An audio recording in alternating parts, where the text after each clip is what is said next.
Okay, I'm one of those weird people that this is probably not my favorite Iron Man movie. I'm one of those Iron Man 3 dudes. Yep, I know. The internet's gonna slap me in the face now. But this movie is still extremely solid. We can talk, sir. Oh. I feel like this opening and Robert Downey Jr. really like broke the tension for a lot of audiences, or maybe for the producers with this scene. They probably showed this to Disney producers and they were just like, hey, hey, we're not taking things too seriously. Like, hey, haha, whoa.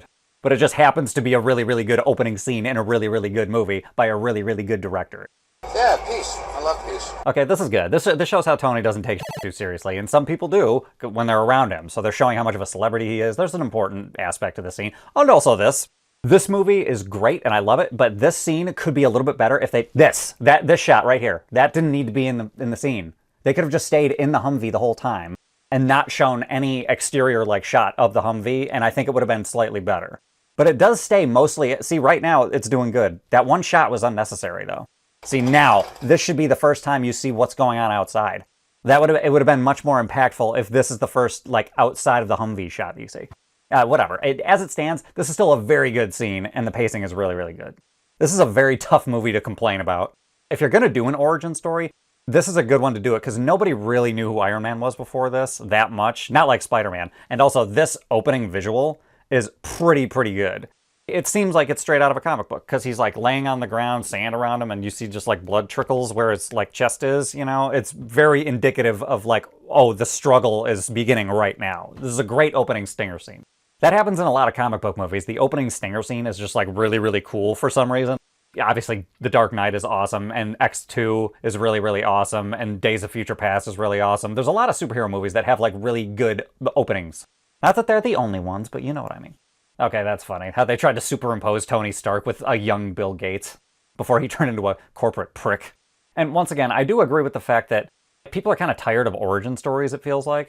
And this movie is different, though, because, again, Iron Man is not like one of those big character. I mean, he was a known character in the Marvel comics, and he was like a notable character within like the stories and stuff. But like as far as mainstream stuff, nobody knew who the Iron Man was. People didn't know the lore. People didn't know about the 10 rings and shit. Like that was not commonplace back then. Obviously, there's tens of thousands of nerds out there that are just like, what are you talking about? Those comic books were huge. Not on, like, television commercials and stuff. Back then, this is, like, just when superhero movies were starting to get serious. Like, when the Dark Knight trilogy was happening, and then this shit comes out. I love Jeff Bridges, but it's so weird just to see him like this, because he's always, like, this kind of grizzled... He keeps the beard, though. That's still very, like, the dude about him, is he keeps the beard. It's just so odd to see him with just a straight cue ball. But overall, Jeff Bridges is like one of the perfect dudes to have as a villain, because you know he doesn't want to do like 10 of these. He's not going to sign up for 10 Marvel movies, because he's too good for that. But give him a good villain role where he doesn't have to last for the whole thing. Why not? Oh, this is great. Terrence Howard doing this, I could see that. Don Cheadle, I could not see him manning up and saying like, no, I don't blow on another man's dice. It sounded way better coming from Terrence Howard. Just saying. Oh, great. Okay. See, I like this. I don't know if this was a big thing back then, but I like in this movie that the journalist is the kind of the enemy. She's like an antagonist. She's not painted as like a good person.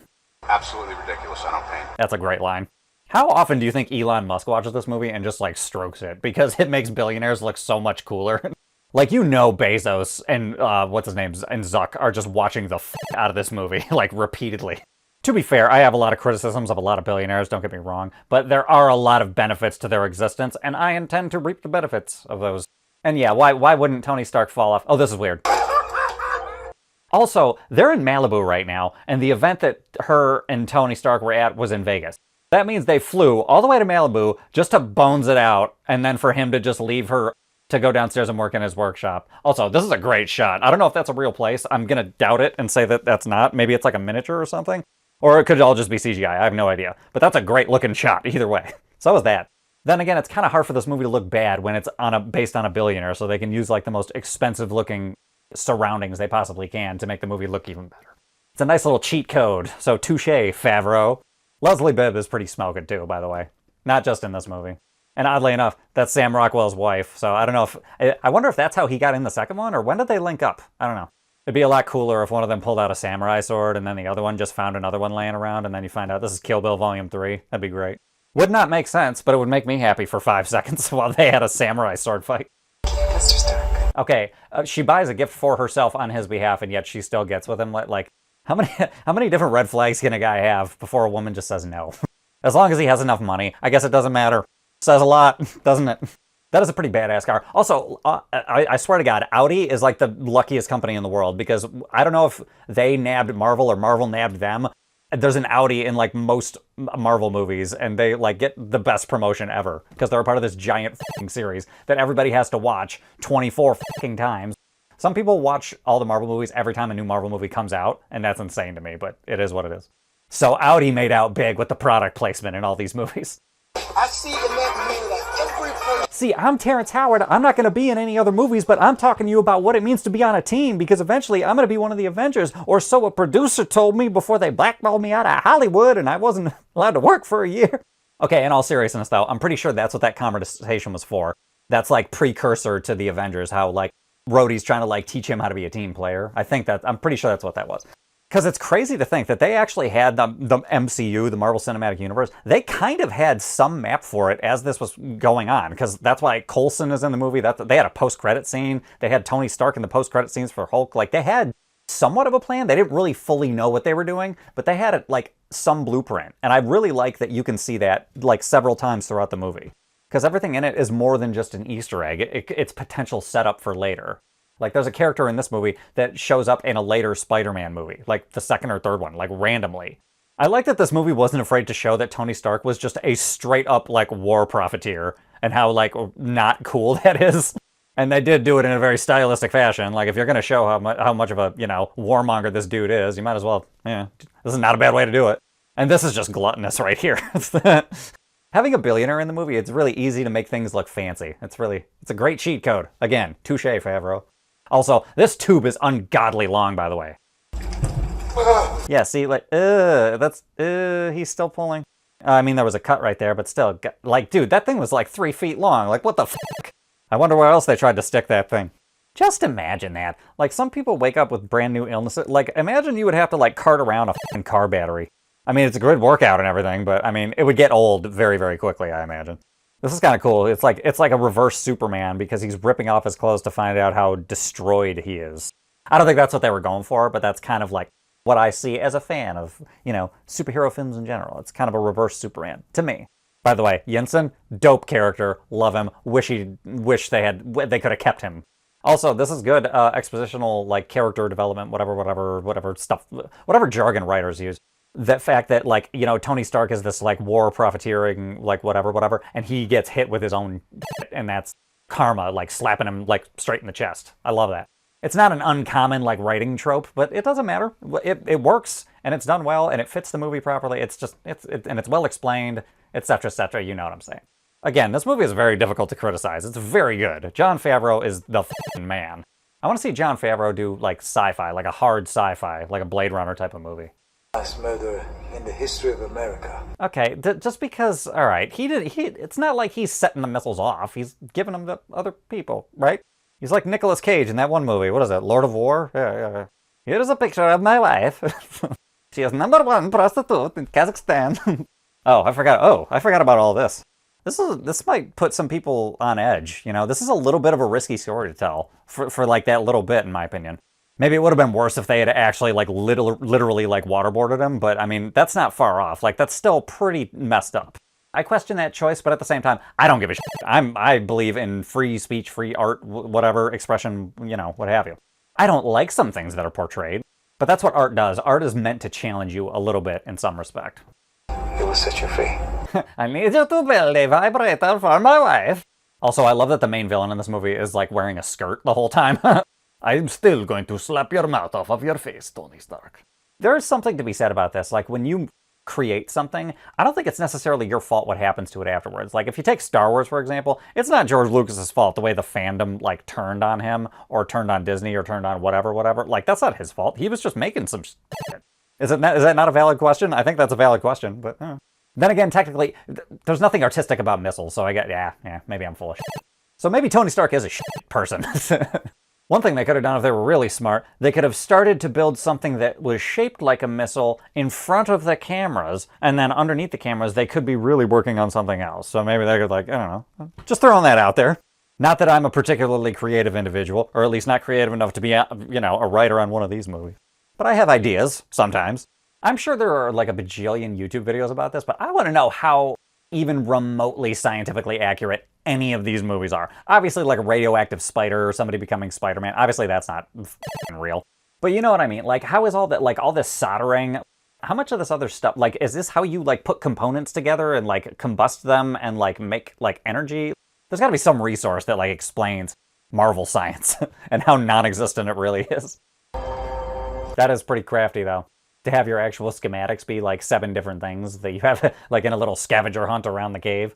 That's interesting that they decided to show Tony's, like, arc reactor for the first time inside of him, like, on a crappy, like, you know, CCTV camera. See, I think that's the first time you're seeing it actually in his chest, until the bald cue ball guy shows up and, like, interrogates them. Okay, I know this is, like, a scary situation and whatnot, but the way that it's lit, I really like the way that it's lit, because it's dark, but you can still see everything. I really like the kind of color aesthetic that they went with for all these cave scenes. See, the camera's following the villain, but there's still a lot of light in the camera. I love the way the scene looks.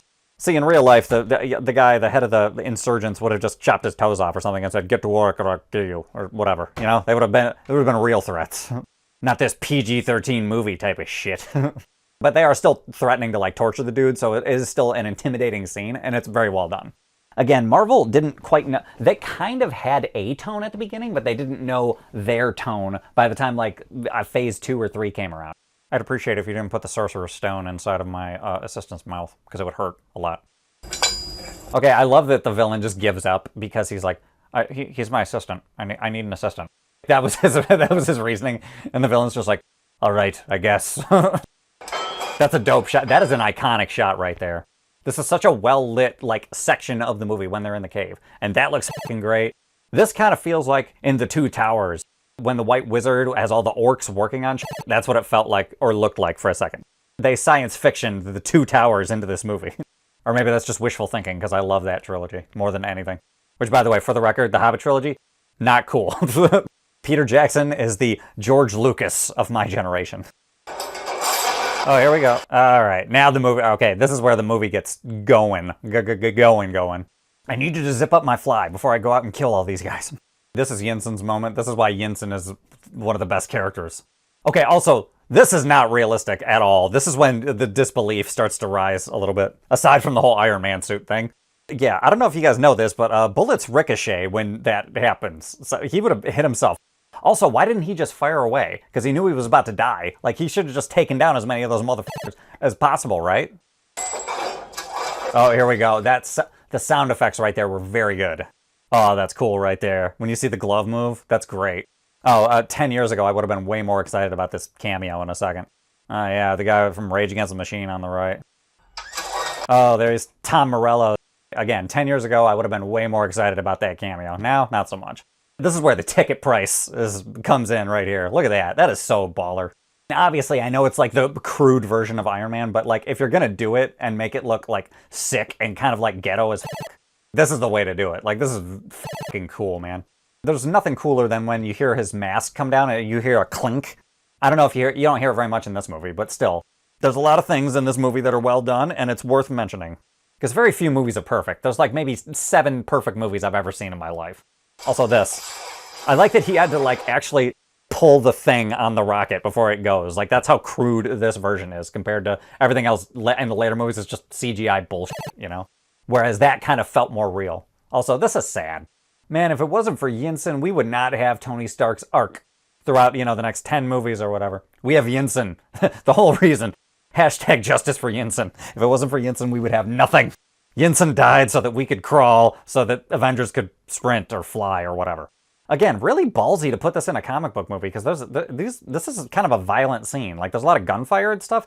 You don't see that as much, except in Winter Soldier. Winter Soldier's pretty egregious with that also.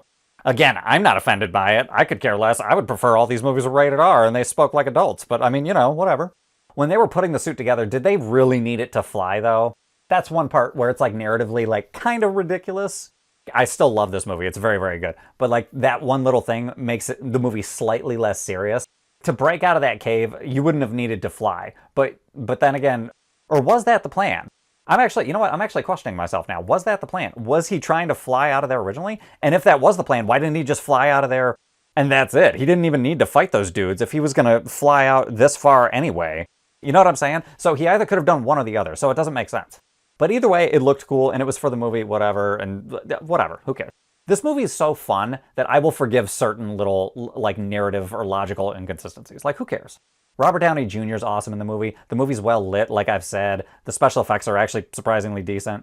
And the movie's got a great pace, and the movie's just well directed. The movie's just well made in general. So, like, but no movie's perfect. I say it all the time.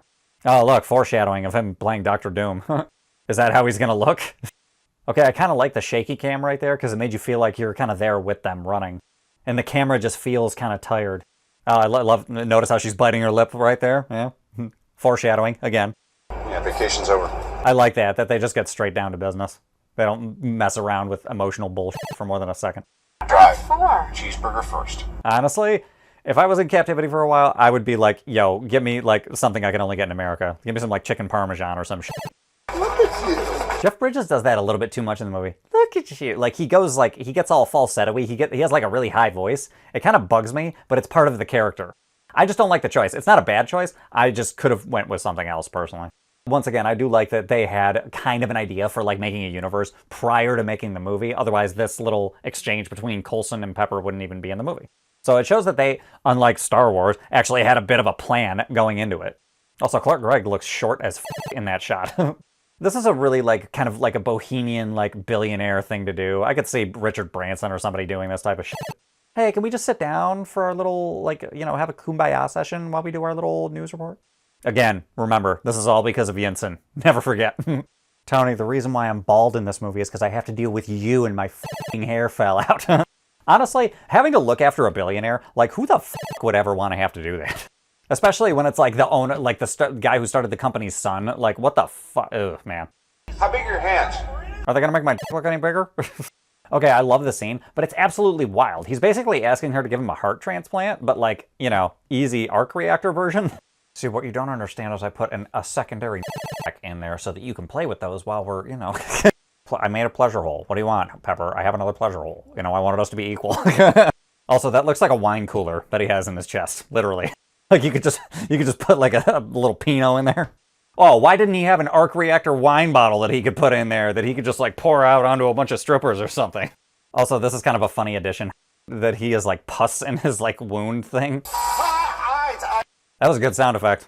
Also, this is all one shot. This is a really long take. Okay, if he's going into cardiac arrest, how is he so calm and how, like, the scene is like kind of like low-key wild, but he's making it seem like it's nothing because that's just what Tony Stark does, I guess. And here's the orgasm. And we just nutted. Okay. We're ready to go. I wonder what they put on her hands. Did they just put, like, hand sanitizer or something? I wonder what they did for that scene. Just curious. This is like the only movie where Robert Downey Jr. like looks jacked ever, I think. Okay, I love Robert Downey Jr. and I like everything he's done with the character, and I would rather the money was in his hands than in Disney's, but I have to say, knowing what I know about the fact that he's never in the suit, that is such an overpayment. Like, RDJ gets like $50 million a movie, basically, and he's barely ever even in the suit. He's mostly doing voiceover work, or he's doing like in the mask stuff in all the later movies. He's getting paid so many millions of dollars to do jack shit, basically. Can you think of a sweeter deal than that? Like, I'm not pissed, but it's like, it's just wild to me. But again, I would much rather an individual like him had it and like started a production company and created more jobs or something. So I guess there is an upside to that. What you need is time to get your mind right. It's ironic coming from little T. Howard's over here. I need time to make a new type of math. Why don't we just keep everything on my private server? On my private server. We're going to work on this project Hillary Clinton style on my own private server in my basement. That is a really cool graphic too. The green, like spinny graphic. That looks great. Also, that's a great shot. I mean, they did it just for the, you know, for the camera angle. And what the hell is up with those glasses? Are those a real thing? Oh, that's a cool shot. How it's like mirroring him and the thing. But are those glasses, do people use those in real life? Is that real? Okay, if after this movie everybody knows that Tony Stark is Iron Man, why doesn't he just walk around with like just the arms? Obviously he would walk around with bodyguards, but I would just walk around with just like the Iron Man arms and that's it. Like just those attachments, because nobody would mess with me at that point. And this. And I could just do that. I didn't expect that. Yeah, I'll bet you didn't. Again, cheat code of having a billionaire in the movie is you get great shots like that, and it's just an interior house shot. When we're just having a conversation, that's all it is, but it looks amazing. And why would you bring pizza all the way back from New York? Like, wouldn't it be gross by now? Like, what the f is that? Again, I know it's just a movie, but still. It's just, you know, we're poking fun. I'm donating you to City College. I also like that the robots in the movie even have, like, moments of chivalry or whatever. Or, like, you know what I mean? Like, they have, like, heroic moments. That happens a lot in Marvel movies. Like, if you watch Ant-Man, I think every character in that movie has a moment of heroism. Also, this is pretty cool. I want to know how they filmed it. I'm going to guess and say they probably put green stuff on RDJ's arms and then, like, had him on wires or something, but I'd be curious. That must have been a fun day on set with all those cars and shit back there. And once again, another cheat code for having a billionaire in the movie. You get dope cars just chilling in the background, and you can destroy them just for, you know, a story beat. Also, when is this going to be publicly available? Come on, Elon, what are you doing? Like, make this already. He can send rockets all the way up into space and bring them back safely and easily. Like, why can't we do this with Peoples? I mean, I guess you can do it if you have that one, like, water cannon thing that they have at water, like, there's like a water shoot thing that they have that, like makes it look like they're the Green Goblin, but that's as close as we get to this. Yeah, I can fly. I believe I can fly. Yeah, that's what this movie needed, a f***ing R. Kelly song. I'm kidding, by the way. No R. Kelly songs, please, ever. I don't care how good of a singer he is. Some things are just not excusable. And again, this looks cool, but I also feel like Tony Stark would paint it before he even took it for a test drive. I feel like he'd be that type of vain person. That's all right. They touch on that in a little bit. Yeah, for further context, Robert Downey Jr. wasn't filming any of this. He just did voiceover for this entire scene. And this. Yeah, no offense to actors or anything like that, but this scene belongs to the VFX company. Like, this is what makes this scene awesome. I wonder what they did to film this. Did they just hop in a helicopter and then just, like, zoom, like, move the camera along? And I wonder how they do that exactly. Because nowadays, I would imagine you just use a drone and then just do whatever, you know? Okay, is he literally trying to go to the moon on the first f***ing try? It doesn't say, what is the point of this? Like, what is he exactly doing? Is he just trying to test the limits just to see, you know, what its limitations are and that's it? Or, and that looks great. Again, this is a dark, dark scene because it's like way up in the sky, but it's so lit enough that you can see exactly what's going on. This is the opposite of Game of Thrones Season 8. Oh, that's cool. Yeah, that was so fucking cool. Visually, this is a very good movie. Even though you can tell, obviously, that that's CGI. Like, it's just very obvious. I'm not a stickler for that type of thing. As long as you can see clearly what is happening, then that's all that matters to me, personally. I wonder why the top of his head hurt when he fell down in feet first. Interesting. Oh, that, I actually love that they brought that back in Avengers Endgame. I really like that. That was a really good way to, like, kind of, like, tie off the Infinity Saga with a bow. Even though technically, I guess the next Spider-Man movie was the last in the but whatever. We all know what the fuck's up. Endgame was like the end of an era, you know, for a lot of things. Not just Marvel movies. It was the end of the era of happiness. That's also really great. That like kind of, you know, ominous like zooming in on like the Iron Man, well, like this like really low music in the background. Again, this movie is very well telegraphed. They did a good job of showing and without telling with the script. Yes, that should help you keep a low profile. I like that Jarvis is like snarky. He's got like a 35% Stewie ratio to his voice. He's like, yes, of course. In this movie, the paint job takes 5 hours, but in like the later movies, the technologies, the nanotechnology, it would take like 14 minutes or some shit probably. Because the technology in these movies advances very, very, very, very quickly. But again, the universe is the universe. The movie's got a movie. It is what it is. This series did such a good job of progressing the story that we just like, you just go along with certain things, you know? Remember me? Sure don't. That was great. That's great. Okay, is Stan Lee actually Stan Lee playing himself in this movie? Or is Stan Lee playing Hugh Hefner? Or is Stan Lee just playing a dude that was mistaken for Hugh Hefner by Tony Stark? Does anyone know the story? Cabin fever. I'll just be a minute. That's a good shot right there, where you see Jeff Bridges looks a little bit worried. He's like, I didn't expect you to be here. Oh, wow. Coulson is like hella short. Jesus, he's shorter than RDJ? Damn. Oh, look, you can see Pepper's like super sexy back. If you're going to have a hot shot in a movie, it's got to be like a bare back or something. Like, that's the best they can do. There was no other way they were going to sell these movies to Disney otherwise. Okay, does Gwyneth Paltrow count as a ginger, necessarily? She's very, very freckly, and she's got like a very light complexion, but is her hair red in real life, or is it just kind of auburn? Is it mostly blonde? I want to know. Where is the exact gradation of ginger? Do you have to have red hair and fully red freckles? And is there a number of freckles? Is there a freckle limit? I don't understand why they don't kiss in a second here, though. That part was weird. Clearly there's like tension between them. Why doesn't he kiss her back right here? I don't understand. And now she's embarrassed, so she wants to drink. I don't understand. I don't fully understand this scene. Maybe that's why I'm not a big fan of it. Tony Stark. Oh, This is what it's like working at a bar and people you don't like showing up. Carrie. Christine. That's right. Oh, that's interesting. He said Carrie and she said Christine. Those are both Stephen King novels, and I think that was done on purpose. Is this what you call accountability? Okay, and is she a journalist or is she, like, an activist? Like, is she actually outraged or is she just looking for, you know, people to sign up for her blog? Okay, how does he know that she's telling the truth, first of all? And second of all, he's not in charge of every little thing the company does. Like, he doesn't control everything, does he? That is a very, very cool shot. I like that. Ruins of other villages He's like, he's always like tinkering. by locals as the Ten Rings. Okay, how did they get this footage though? Again, love this movie, but how the f did they get the footage of the same cue ball guy that had him in like a cave earlier? Whoever had the camera and was taking the footage of that was probably killed if that's the case. Okay. Now we're getting real. We haven't even really seen Iron Man do some Iron Man shit yet, and it's an hour and 15... Man, this movie flies. This movie's an hour... We're an hour and 15 minutes into it. We're just Tony Stark in it with, like, some Silver Iron Man stuff, but that's about it. And we get little tidbits like this, which is cool, also. Also, these special effects are pretty awesome. Like, this is like Transformers level stuff, because that's basically what Iron Man essentially is. Iron Man is essentially like a miniature Transformer that is to be worn like a skinsformer by a human, basically. And that is all CGI. His head looks floating a little bit, but so what? It's so badass. Yeah, that's great. Yeah, that's so iconic right there. See, now this is Iron Man doing some Iron Man shit. This is when it begins.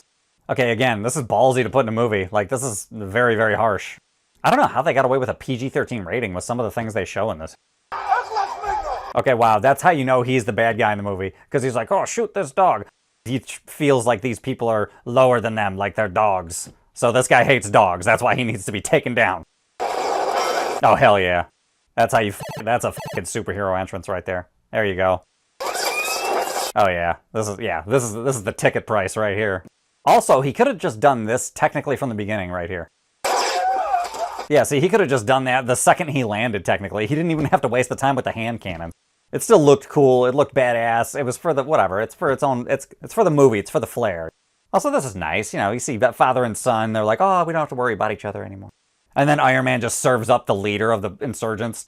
He's all yours. Yeah, hell yeah, see, he just leaves them to get just annihilated by all these people who we just tried to f*** over. It's great. Oh, there you go.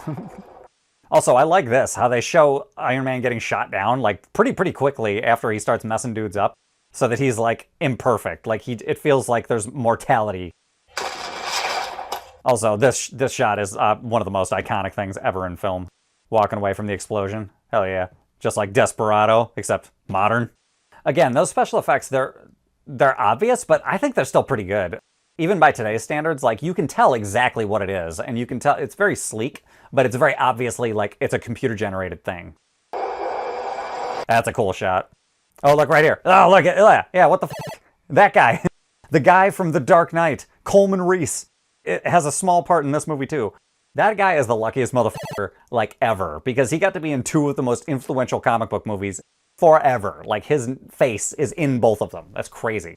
We've got a weapons depot. If I don't tell my superiors what happened to those things that you just blew up, I'm probably not going to show up in the next movie. Oh, wait, that's not going to happen anyway. Sorry, Terrence. Also, side note, another great Terrence Howard movie, in my opinion, Four Brothers. Check that shit out. Hell yeah, Top Gun, Iron Man. Top Gun 3, Iron Man. That's a cool shot. Looks like a man. Like a Iron Man. Oh, that's a fucking cool shot. Interesting thing about that, Tom Cruise did that in real life in the last Mission Impossible. So pardon me if I think Tom Cruise deserves all the money he gets paid, because he actually does crazy shit. Again, love Robert Downey, but he didn't do anything for that scene. He literally just did voiceover work and, like, facial, like, capture, and that's about it. Once again, Coleman Reese, the guy in The Dark Knight who wanted to rat out on Batman, is in this movie also. That is f***ing crazy.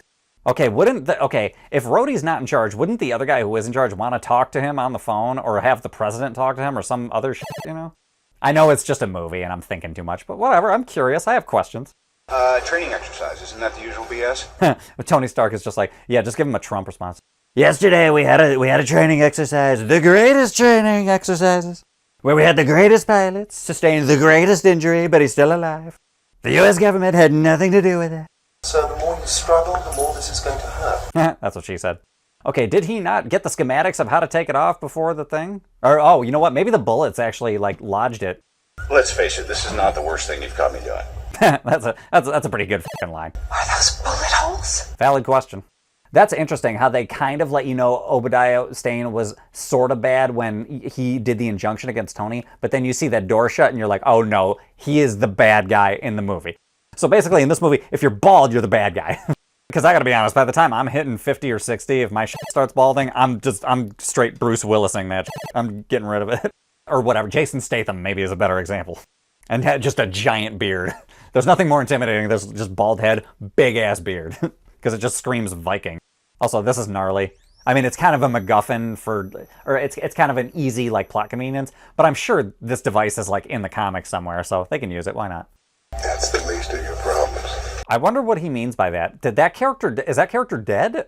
I wonder what happens to that character. Did he just die, or did his heart explode, or because Tony doesn't die when he does it to him later?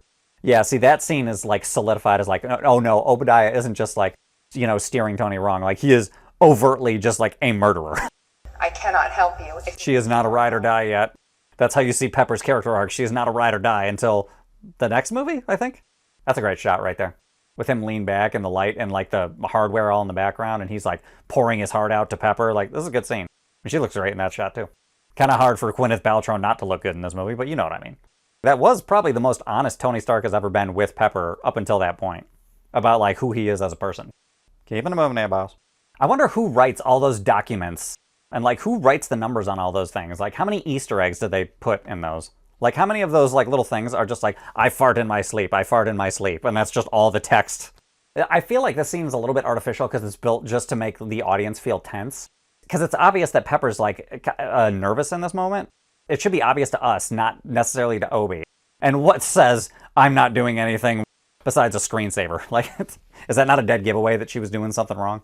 You are a very rare woman. Because only you are willing to put a finger up Tony's butthole. Yeah, see, this is awkward. And what is Obadiah doing in Tony's office, by the way? She didn't have any questions for him? Oh, here we go. There's another fun cameo in this movie. This scientist is Ralphie from A Christmas Story. The kid that wants the Red Ryder BB gun? That's him. I think he's friends with Jon Favreau. This is Bill Gates to every Apple engineer ever. With a bunch of scraps! Yep, exactly like Steve Jobs. Yep. I'm not Tony Stark. I like that his character is just like, I'm not smart enough to do this. Like, I'm just a dude. All right, see, this is when the movie, it might start dragging, but then, you hear the frequency, and now, oh no, now we're falling over. I love how eerie this is. Yeah, and his eyes are all red, and he's all pale. Like, everything about this scene is just, like, unnerving. That's great. That shot, that camera shot is great. The characters, they know exactly what it is, but the camera's off-center to show that the scene is off, to show that the story is like, oh, things are awry and things are like unsettled. But the two characters, they know exactly what the score is, so they were like straightforward. That's great. Why is Obadiah so obsessed with like weapons manufacturing specifically? Not that it matters, but I'm just curious. Because there's a bajillion ways to make a bajillion dollars, and they already have millions of dollars of capital as a giant corporation, so why do they have to do weapons? I would have preferred that she lived. Yeah, Bridges' character is monologuing a little bit too much. I know it's to show the arrogance of villains and how like they think they've won, but they haven't. It's to show that the hero's got some juice left in the tank. Hell yeah, Rhodey's driving a big-ass pickup truck. Why not? Oh, here we go. I'm having flashbacks to my drug days right now. Right now, I'm playing a dude who's having a heart attack like a dude who's pretending to be a dude dressed in an iron dude. Also, what a year Robert Downey Jr. had, because this movie came out, Tropic Thunder came out, I think Sherlock Holmes came out around this time. Like, dude, he was killing it that year. Also, that's a great camera angle, great shot. This beautiful moment with the robot showing an ounce of heroism after all its stupidity. He gives Tony his heart back. You might want to take a few steps back. Yeah, why didn't he just say, no, we're just going to blow the door? He could have just been straight up about it. Keep the skies clear. Okay, that line was trying to be way too sexy for no reason. Oh, this is painful to watch. Oh yeah, that hurts. Next time, baby. Yeah, no, not really though. Poor guy. He came this close. He was standing 10 feet away from it, and that's the closest he ever got. Maybe that's what they should do for another Avengers movie. They need to bring back Terrence Howard as Rhodey. That needs to be Earth 616 Rhodey. Also, this ending is pretty fun. There's a lot of cool stuff in this ending, but like the logistics are like kind of silly and Jurassic World-y, if you will.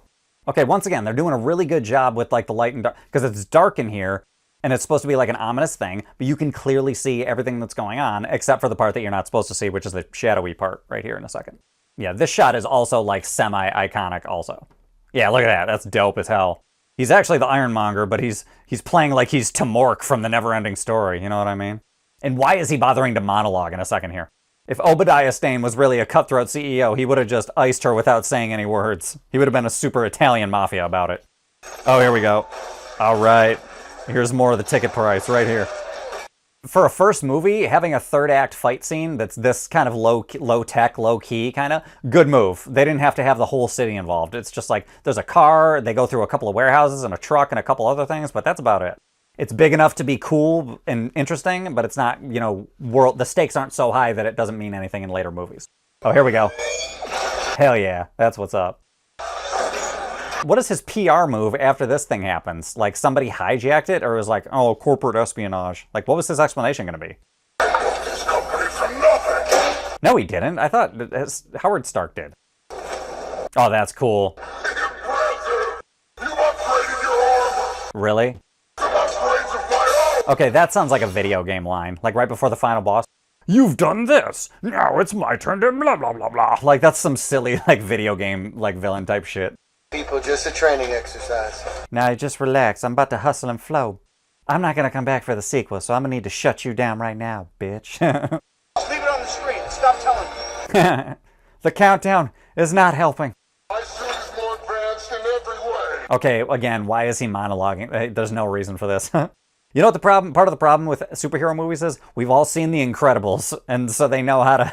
They know the format. You know what this reminds me of?